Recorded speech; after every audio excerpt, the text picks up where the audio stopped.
So here's an interesting thing I ran across behind our campsite for the evening. So we're in Pelly Crossing, which is kind of central Yukon. And behind our campground, there's a community garden.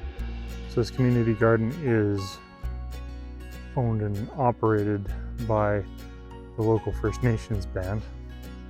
I came over and chatted with them for a few minutes before they left, and they declined to be filmed, but said they didn't mind if I shot some pictures and talked about it a little bit.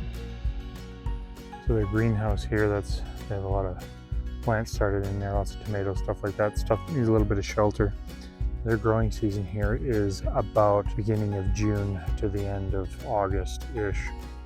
She said once you get into the middle of June, there's very little risk of frost. One of the things that I find interesting about this garden is the fact that they grow a lot of this produce for members of the community, specifically the elderly who don't have a lot of access to fresh greens around here.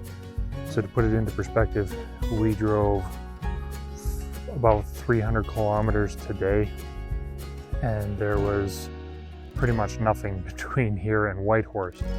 And Whitehorse is only a community of 25,000 people.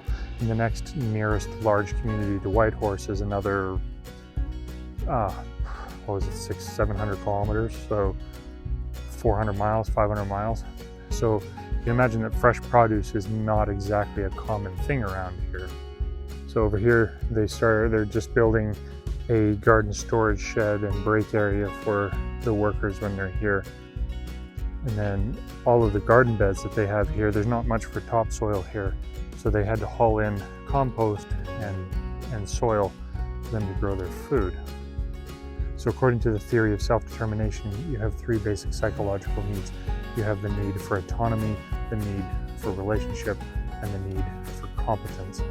And I think those three needs are demonstrated by these community gardens in places like this.